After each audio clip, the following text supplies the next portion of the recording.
Assalamualaikum warahmatullahi wabarakatuh. Selamat pagi anak-anakku semua yang kelas 2, yang kelas 9 ya. Yang kelas 9 pada pagi hari ini kita belajar PPKN ya. Nah, simak nanti tutorial berikut yang Bapak jelaskan pada Anda semua. Ingat, hari ini adalah PPKN kelas 9 yang 4B ya. Pada pagi dan menjelang siang ini Bapak akan jelaskan itu. Tadi kelas 7, kelas 8 sudah. Tolong perhatikan dan simak dengan baik.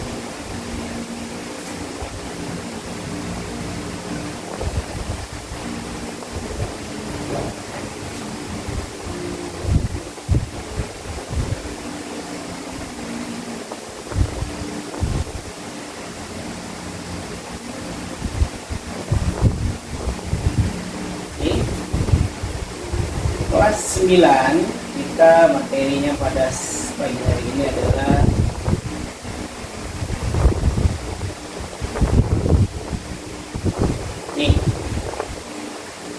materi kelas 9 pada pagi hari ini adalah Pancasila dalam gerak langkah demokrasi Indonesia. Jadi Pancasila sebagai gerak langkah demokrasi Indonesia adalah dasar daripada demokrasi itu adalah ada di dalam undang-undang serta dasar Pancasila.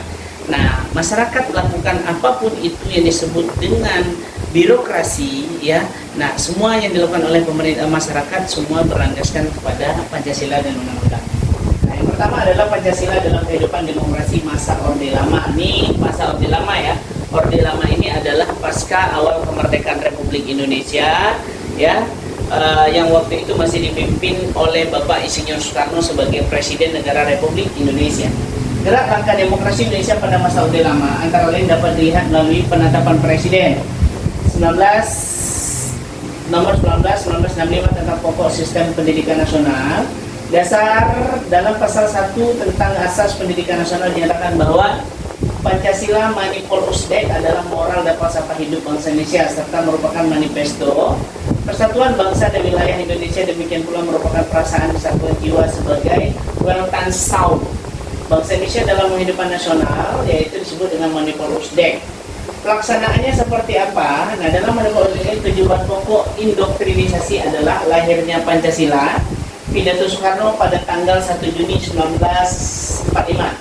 Kemudian nomor 2 adalah Undang-Undang Dasar 1945 beserta penjelasannya, manifesto politik beserta perinciannya dari DPA. Pidato Presiden tanggal 17 Agustus 1960 terkenal dengan nama Jaret Jalannya Revolusi Kita beserta perinciannya juga. Kemudian pidato Presiden di muka sidang umum PBB 30 September 1960 sesuai dengan DPA juga, amanat Presiden, penjelasan Manipul Usdek. Nah, setelah itu lebih lanjut lagi indoktrinisasi ini kita disuntiknya, diberikan pemahaman di indoktrinnya penetapan Presiden 1960. Nah, nanti anak-anak Bapak juga baca buku yang kalian pegang yang kelas 9 ya. Ini tidak Bapak jelaskan semua karena ini ada di buku kalian juga. Kemudian nilai Pancasila dalam masa Orde Lama berada pada posisi mempertahankan kemerdekaan dan mempersatukan Indonesia dalam tahapan konsolidasi. Nilai Pancasila menjadi arah pentingnya berbangsa dan bernegara, menguasai Indonesia kembali di samping berbagai kelompok masyarakat melakukan kritik kemudian kepada pemerintah sehingga persatuan masih mendominasi panggung politik. Pancasila dalam kehidupan demokrasi pada Orde Baru, nah ini menyatakan bahwa pedoman penghayatan pengelola Pancasila ya, nah ini dia. Kemudian apa yang terkandung di dalamnya? Yang terkandung di dalamnya kita lihat bahwa nomor 1 adalah sila ketuhanan yang Maha Esa. Dalam sila ketuhanan yang Maha Esa ini terdapat menyatakan bahwa kepercayaan Tuhan kepada yang Maha Esa. Artinya di dalam sila ke-1 yang disimbolkan dengan bintang, bahwasanya religius atau keagamaan yang berbasis dengan pemahaman, kemudian keyakinan jati diri dari masing-masing kita adalah tentang pembahasan tentang agama. Nah, agama itu kita lihat di dalam sila pertama, bahwasanya keyakinan terhadap Tuhan yang Maha Esa, kita bebas memilih. Kita bebas menentukan yang mana yang akan kita ikuti dari kepercayaan kita masing-masing. Nah, ini dengan agama kepercayaan masing-masing melalui dasar kemanusiaan yang adil dan beradab. Di dalam kehidupan masyarakat, Indonesia dikembangkan dengan sikap hormat dan menghormati, kemudian bekerja sama sesama pemeluknya, penganutnya, kemudian walaupun kepercayaannya berbeda-beda. Ya, jadi kita walaupun kepercayaan dan agama kita berbeda-beda, kita saling menjaga, saling menghormati, saling intoleransi, memberikan luang kepada saudara-saudara kita untuk beribadah, dan kita tidak boleh mengganggu dan kita pun tidak mau diganggu ketika beribadah. Ya. Nah, sila kedua yaitu kemanusiaan yang adil dan beradab. Dengan sila ini diakui perlakuan sesuai dengan harkat dan martabatnya sebagai makhluk Tuhan, yang sama derajatnya dan yang sama hak dan kewajibannya juga. Kemanusiaan yang adil dan beradab ini sama hak dan kewajibannya, baik itu hak untuk hidup, hak untuk menuntut ilmu, hak untuk melakukan sesuatu, tapi dibatasi dengan undang-undang, ya. Nah, kemudian sikap semena-mena terhadap orang lain tidak boleh, ya, dalam keadilan sosial ini. Kemudian kita membela yang benar, ya, habis itu sebagai seluruh umat manusia, karena itu dikembangkan dalam sikap hormat menghormati dan bekerja sama dengan bangsa dan bangsa lain. Yang ketiga ada sila persatuan Indonesia.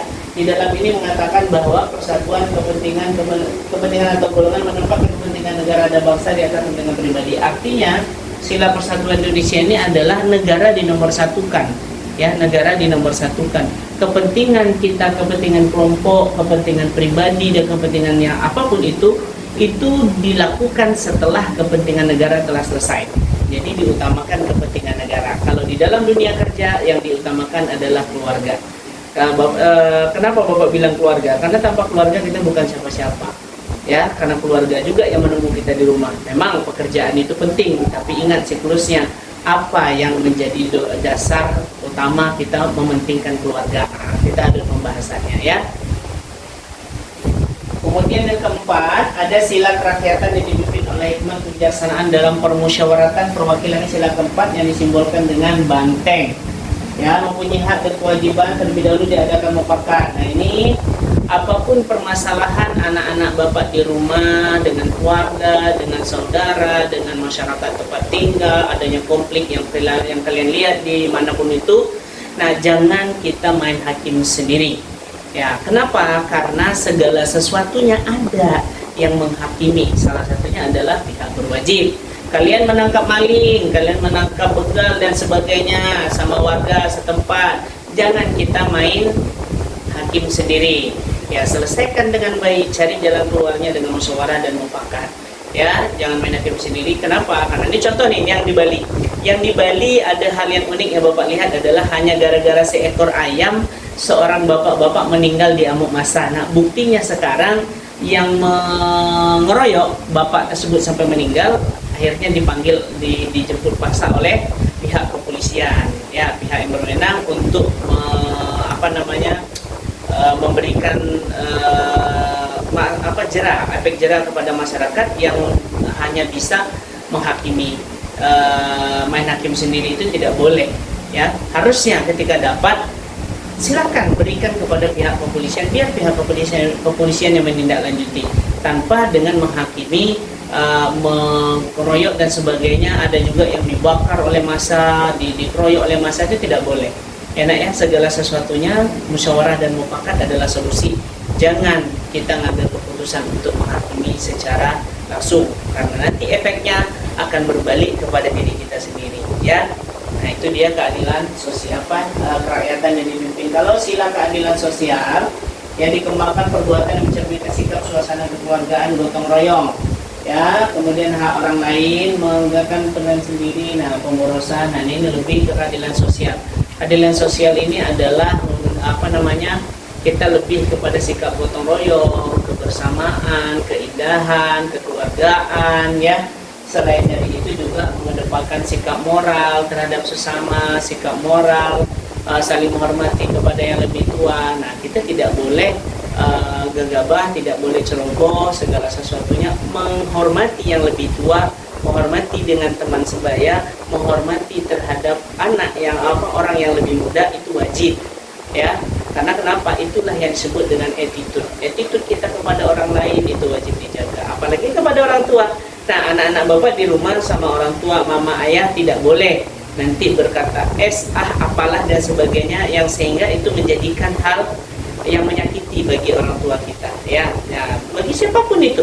Tetangga pun juga seperti itu, jaga hubungan baik dengan tetangga, karena sejatinya adalah ketika kita ada problem apapun itu, nah tetangga yang cepat menyelamatkan kita, tetangga yang cepat membantu kita.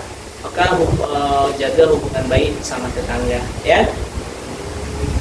Saling menghargai dan menghormati. Nah, kemudian Pancasila dalam kehidupan demokrasi pada masa reformasi. Kalau tadi masa Orde Lama, ini ada masa reformasi.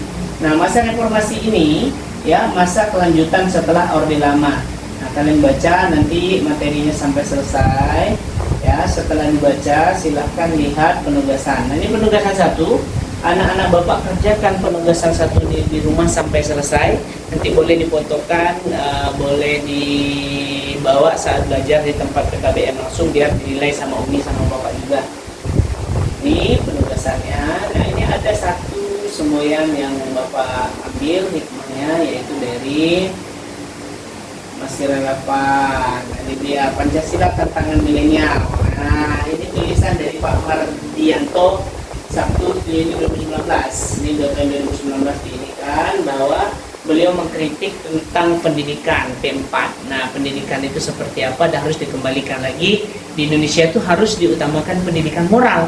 Karena sekarang Bapak lihat moral ini di Batam aja khususnya sudah sangat berkurang sekali, rasa saling menghargai, rasa terhadap guru, terhadap sesama, terhadap orang tua, terhadap orang lebih tua. Nah, itu kurang di Batam. Kenapa? Karena mungkin bisa jadi secara pergaulan, tapi tetap pendidikan utama, pendidikan yang paling kokoh itu adalah pendidikan orang tua di rumah dan lingkungan.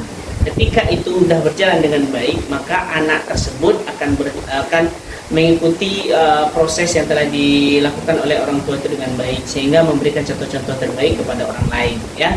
Mungkin hanya itu yang dapat Bapak sampaikan. Ini kelompok tugas yang diselesaikan dengan baik nanti di rumah, ya. Lebih kurangnya Bapak mohon maaf. Bapak tutup wabillahi taufiq wal hidayah. Assalamualaikum warahmatullahi wabarakatuh. See you next time.